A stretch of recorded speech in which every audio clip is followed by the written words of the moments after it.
사랑하는 초업제교회 성도 여러분, 유튜브 시청자, 구독자 성도 여러분 반갑습니다. 김정빈 목사입니다. 간밤에도 평안히 잘 주무셨습니까? 오늘은 2026년 8월 2일 오늘 성령관임절 지난 10번째 주일 아침입니다. 오늘도 주 안에서 복된 주일 되시기를 바라고 오늘 하나님 영광 올려드리는 하루가 되기를 원합니다. 제가 기도하고 오늘의 말씀 묵상을 시작합니다. 하나님 감사합니다. 간밤에도 지켜주시고 또 이렇게 복된 주일을 허락하여 주심에 감사합니다. 오늘도 우리에게 주어진 이 주일을 하나님의 영광을 위해 살게 하시고 아버지 앞에 예배하며 아버지의 뜻을 발견하며 하나님의 뜻 영광 위에 살아가기로 결단하는 한 날이 되게 해 주옵소서. 이 아침에도 아버지 말씀을 묵상하오니 하나님 말씀을 묵상하며 나를 향한 주의 음성을 듣게 하시고 나를 향한 하나님의 마음을 느끼게 하시며 나를 향한 아버지의 뜻이 무엇인지 분별하여 깨달을 수 있도록 지혜를 더하여 주옵소서. 이 모든 것 주께 의탁하옵고 우리 구주 예수님 이름으로 간절히 기도드리옵나이다. 아멘. 할렐루야. 좋은 아침입니다. 함께 말씀 묵상하실 오늘 본문은 에스겔서 34장 11절부터 24절까지의 말씀입니다. 기억 개정판으로 다 같이 한번 읽도록 하겠습니다. 주 여호와께서 이같이 말씀하셨느니라. 나 곧 내가 내 양을 찾고 찾되 목자가 양 가운데 있는 날에 양이 흩어졌으면 그 때를 찾는 것 같이 내가 내 양을 찾아서 흐리고 캄캄한 날에 그 흩어진 모든 곳에서 그것들을 건져낼지라. 내가 그것들을 만민 가운데에서 끌어내며 여러 백성 가운데서 모아 그 본토로 데리고 가서 이스라엘 산 위에서와 시냇가에서와 그 땅 모든 거주지에서 먹이되 좋은 꼴을 먹이고 그 우리를 이스라엘 높은 산에 두리니 그것들이 그곳에 있는 좋은 우리에 누워 있으며 이스라엘 산에서 살찐 꼴을 먹으리라. 내가 친히 내 양의 목자가 되어 그것들을 누워 있게 할지라. 주 여호와의 말씀이니라. 그 잃어버린 자를 내가 찾으며 쫓기는 자를 내가 돌아오게 하며 상한 자를 내가 싸매주며 병든 자를 내가 강하게 하려니와 살찐 자와 강한 자는 내가 없애고 정의대로 그것들을 먹이리라.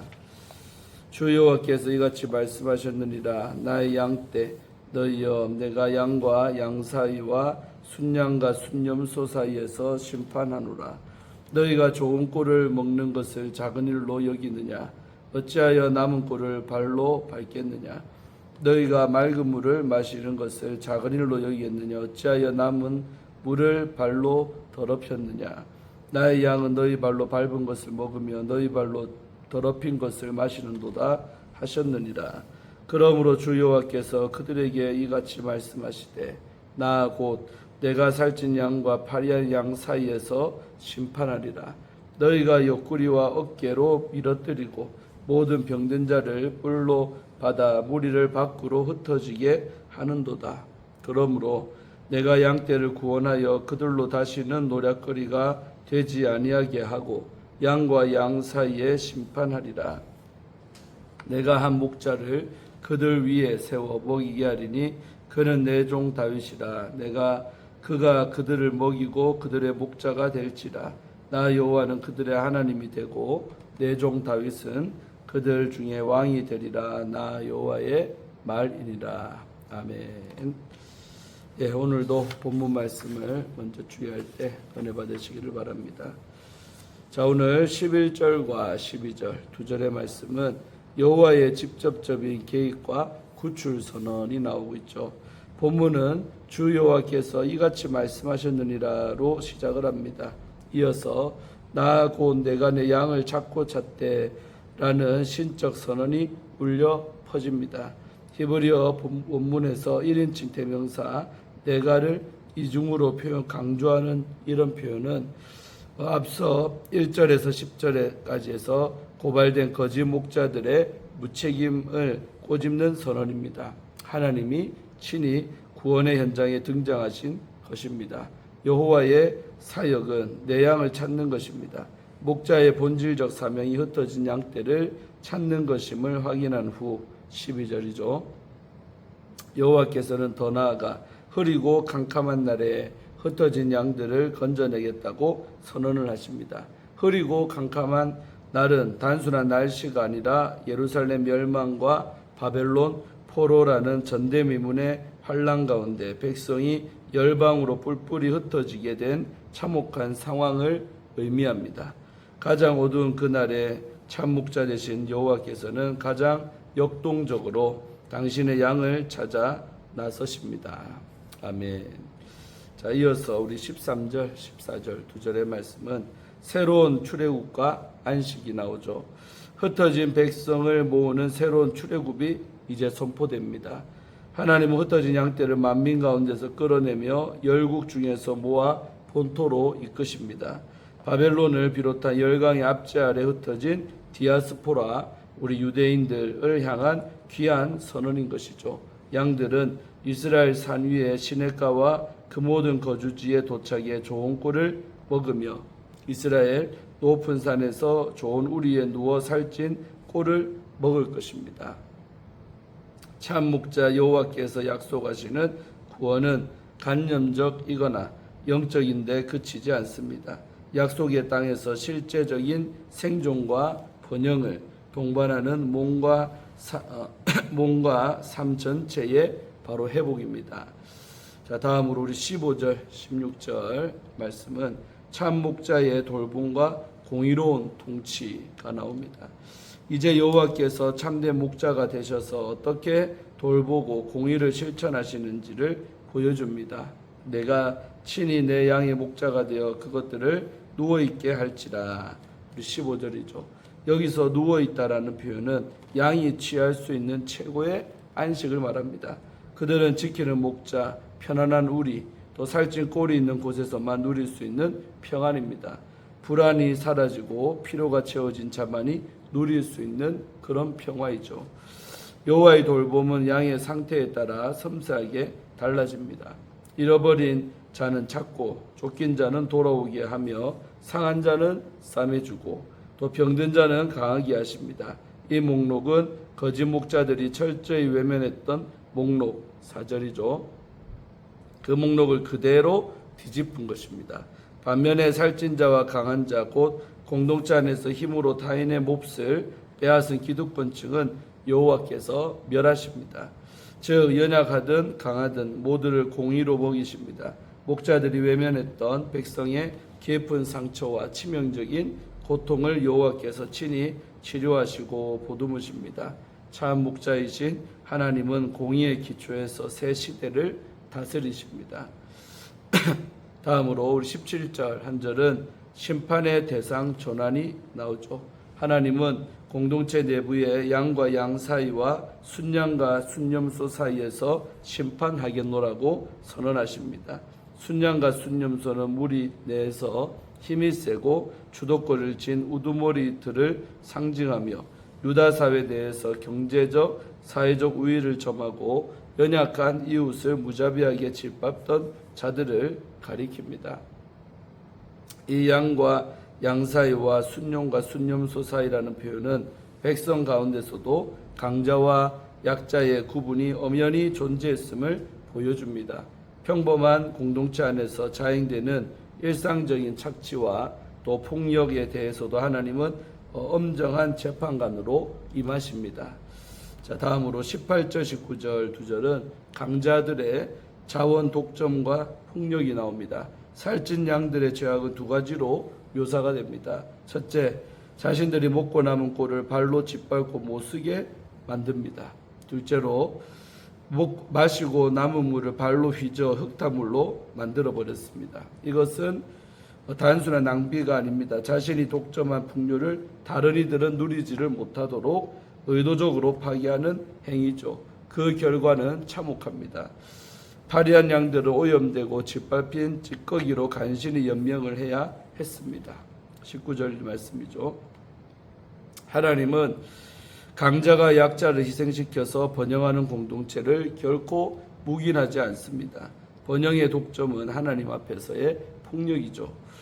자, 다음으로 20절, 22절까지 석절의 말씀은 약자들을 위한 여호와의 보호와 공의가 나옵니다. 살찐 양들은 옆구리와 어깨와 또 뿔로 파리한 양들을 밀어내고 그들을 공동체의 변두리로 소외를 시켰습니다. 21절 내용이죠. 이에 여호와께서는 양떼를 구원해서 노략거리가 되지 않게 하십니다. 22절이죠. 참목자의 역할은 이리를 쫓아내는 것에서 그치지 않습니다. 양떼 내부에서 벌어지는 폭력과 불의로부터 어린 양들을 보호하는 것까지가 그의 사명입니다. 마지막 부분 우리 23절 24절 두 절은 한목자 내종 다윗을 세우신다 그 내용이 나옵니다. 하나님은 친히 파기한 정의를 회복하신 후에 이제 새로운 대리 통치자를 임명을 하십니다. 여호와께서 친히 목자로서 정의를 바로잡으신 후에 이스라엘을 다스릴 영원한 지도자를 세우십니다. 새로운 다윗은 수많은 거짓 목자와 완벽하게 대조되는 유일무이하고 참된 이상적인 지도자를 의미합니다. 여기서 한목자라는 표현에는 중요한 신학적 의미가 담겨 있습니다. 남유다와 북이스라엘로 분열되었던 이스라엘이 하나님의 은혜 안에서 완전히 하나로 통일될 것을 암시하기 때문입니다. 주목해야 할 것은 24절에 사용된 바로 단어입니다. 이 왕에 해당하는 히브리어는 멜레크가 아니라 바로 나시라는 단어입니다. 고대 이스라엘에서 이 멜레크는 권력을 절대화하고 세속적인 폭력을 남용하며 또 이방과 헛된 동맹을 맺고 또 우상숭배로 나라를 멸망으로 이끌었습니다. 그러나 나시는 전혀 다릅니다. 여호와의 주권에 온전히 복종하며 백성을 위해 헌신하는 종으로서 지도자입니다. 이 예언은 신약에서 예수 그리스도를 통해 성취가 됩니다. 스스로를 선한 목자라 선언하신 예수님, 요한복음 10장이죠. 예수님은 권력을 남용하지 않고 당신의 생명까지 내어줌으로써 양떼를 살리시는 완전한 나시이자 바로 참목자이십니다. 아멘. 주회는 마쳤습니다. 이어서 내가 친히 내 양을 찾으리라는 주제 가지고 말씀 묵상할 때 오늘 은혜 받으시기를 바랍니다. 앞서 본문에서 하나님은 이스라엘의 거짓 목자들을 자기 법정에 세우시고 준엄한 판결을 내리셨습니다. 그러나 그 심판이 이야기의 끝이 아닙니다. 오늘 본문 11절은 극적 전환의 선언으로 시작을 합니다. 내가 내 양을 찾고 찾되 인간 목자들이 완전히 실패한 목양의 자리에 하나님이 친히 와주십니다. 이 말씀은 오늘날의 성도들에게도 큰 위로와 소망을 주는 하나님의 바로 약속입니다. 자, 첫째로 하나님이 친히 찾아 나서십니다. 우리 11절에서 13절 중심으로 보시면 11절에서 하나님은 두 개의 동사를 나란히 놓습니다. 찾고 찾대에 해당하는 히브리어가 바로 바카시와 다라쉬입니다. 우리 바카시는 집요하게 추적하며 찾아내는 행위고 또 다라쉬는 양의 상태를 세심하게 살피며 점검하는 행위입니다. 두 동사를 병렬하여 잃어버린 양 한 마리라도 끝까지 찾으시고 돌보시겠다는 하나님의 열심을 보여줍니다. 12절은 당시의 배경을 잘 드러냅니다. 구름과 흑암의 날은 하나님의 이 징벌을 받은 유다민족의 환란의 날을 가리킵니다. 그런데 놀랍게도 하나님은 바로 그 가장 어둡고 캄캄한 밤에 찾아 나서십니다. 이처럼 우리가 섬기는 하나님은 우리가 사망의 음침한 골짜기를 다닐 때 우리를 혼자 버려두지 않으시고 우리를 더 적극적으로 찾아 나서십니다. 흩어진 양떼를 남김없이 불로 모아 풍성하게 먹이시고 또 강하게 하시는 온전한 회복은 다윗의 후손 메시아를 통해 비로소 완성이 되었습니다. 우리 13절 말씀이죠. 자, 둘째로 하나님이 친히 먹이시고 고치십니다. 우리 14절부터 16절 중심으로 보시면 본문 14절 15절은 말씀합니다. 좋은 꼴을 먹이고 내가 친히 내 양을 목자가 되어 그것들을 누워있게 할지라. 이 말씀을 읽다 보면 시편 23편이 생각납니다. 그가 나를 푸른 풀밭에 누이시며 실만한 물가로 인도하시는도다. 우리 시편 23편 2절이죠. 에스겔은 다윗이 노래한 그 좋으신 목자 하나님이 포로된 이스라엘을 친히 인도하실 것을 선포하십니다. 그리고 이 4절에서 목자들이 실패했던 이 목록이 16절에서 그대로 하나님의 사역 목록이 됩니다. 잃어버린 자를 내가 찾으며 쫓긴 자를 내가 돌아오게 하며 상한 자를 내가 싸매 주며 병든 자를 내가 강하게 하려니와. 이렇게 인간이 실패한 자리 끝났다고 생각하는 그때 하나님이 일하기를 시작하십니다. 나의 것이 바로 예수의 시작입니다. 셋째로 하나님이 다윗의 후손을 통해 완전하게 이루십니다. 우리 17절에서 24절까지 말씀 중심으로 보면 17절에서 22절에 따르면 참된 회복은 단순히 고국 땅을 밟는 것을 넘어서 공의가 살아 숨쉬는 공동체를 바로 세우는 것입니다. 23절, 24절은 이 모든 회복이 어떻게 완성되는지를 보여줍니다. 내가 한 목자들 그들 위에 세워 먹이게 하리니 그는 내 종 다윗이라. 다윗은 젊은 시절 사자와 곰으로부터 양을 지키고 구해낸 신실한 목자였습니다. 그러나 그 신실한 다윗도 하나님의 그림자에 불과했습니다. 요한복음 10장 11절에서 예수님은 나는 선한 목자라. 선한 목자는 양들을 위하여 목숨을 버리거니와 라고 말했습니다. 에스겔이 바로 바벨론에서 사로잡힌 이스라엘 백성에게 선포한 그 약속이 바로 예수 그리스도 안에서 완성이 되었습니다. 그분은 하늘 보좌를 버리시고 이 땅에 우리를 찾아오셔서 우리를 위해서 십자가 위에서 죽으심으로 우리를 구원하신 바로 참 목자가 되셨습니다. 사랑하는 우리 조업제일교회 성도 여러분, 유튜브 우리 성도님들, 혹시 지금 우리의 삶이 구름과 흑암에 덮인 것처럼 느껴지십니까? 기억하십시오. 하나님은 바로 그 가장 어두운 날에 우리의 이름을 부르시고 우리가 어디에 있든지 우리에게 끝까지 찾아오십니다. 그곳에 무너진 공의를 다시 세우시며 대적들의 손에서 우리를 구원하십니다. 우리는 혼자가 아닙니다. 하나님은 우리를 고아처럼 내버려 두지 않으시고 세상 끝날까지 우리와 동행하시며 우리를 인도하십니다. 그 놀라운 하나님의 은혜를 붙들고 승리하시기를 주님의 이름으로 축복합니다. 아멘. 우리 마지막으로 김다위 우리 목사님 쓰신 하나님 마음에 맞는 사람이라는 책의 일부분 읽어드리고 마치려고 합니다. 어떤 교회의 주일학교 아이가 묵상집으로 말씀 묵상을 하다가 이런 질문을 받았다고 합니다. 약하고 부족한 나를 하나님이 부르실 때 어떻게 대답하면 좋을까요? 하나님의 부르심에 대한 대답을 한 말 적어보세요. 보통은 이렇게 적을 것입니다. 나는 약하고 부족한 사람이지만 주님이 함께 하신다면 순종하겠습니다. 그런데 이 아이는 또박또박 7글자로 이렇게 썼다고 합니다. 딴 사람 시키세요. 하나님이 자꾸 부르실 때에는 응답해야 합니다. 지난 몇 년간 신학교 입시에서 정원 미달이 계속되었습니다. 최근에는 사정이 많이 나아졌지만 여전히 많은 사람이 한국교회가 위기라고 말합니다. 그러나 다른 관점에서 근본적인 질문을 던져보고 싶습니다. 과연 신학생 수가 줄어드는 것이 정말 위기일까?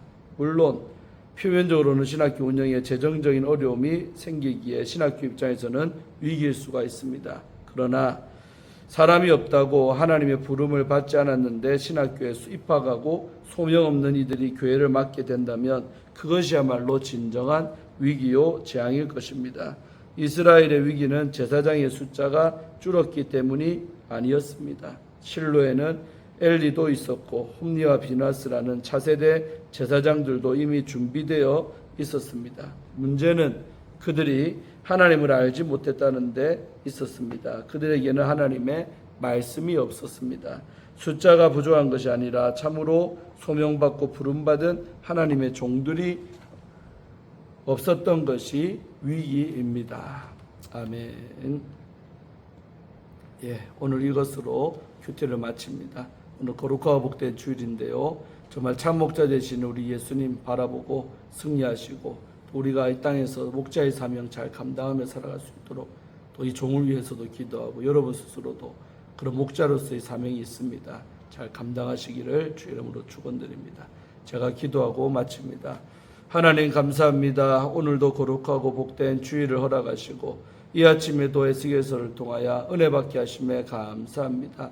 참으로 이스라엘의 목자들은 거짓 목자들이요 그 양떼를 아끼지도 아니하고 오히려 그들을 포갑하고 오히려 그들을 정말 억압했던 종들이었다면 정말 하나님의 종인 이 예수님은 정말 우리의 참된 목자가 되셔서 오히려 그들 했던 것과 정반대로 우리에게 하신다는 말씀입니다. 아버지 참 목자이신 예수님 우리에게 계셔서 너무나도 감사하고 또 목자의 모범이 되시는 그 예수님을 본받아 우리 이 땅에서 리더자로서 또 목자로서의 사명을 감당할 때 예수님처럼 사역하고 섬기는 그런 목자들 다 되게 하여 주시고 이 부족한 종도 그런 목자 될 수 있도록 더 열심히 기도하며 준비할 수 있도록 잘 목양할 수 있도록 역사하여 주시옵소서. 오늘도 거룩한 주일 교회 나와서 함께 예배하며 은혜의 꼴을 누리며 더 살찐 양들로 되어서 돌아가는 우리 모든 성도들 되게 하여 주옵소서. 하나님께 모든 하루의 일정을 맡기옵고 예수님 이름으로 간절히 축복하며 기도하옵나이다. 아멘. 할렐루야. 좋은 주일 되십시다. 몇 시간 후에 교회 잘 나오셔서 오늘도 은혜 받기를 원합니다. 샬롬.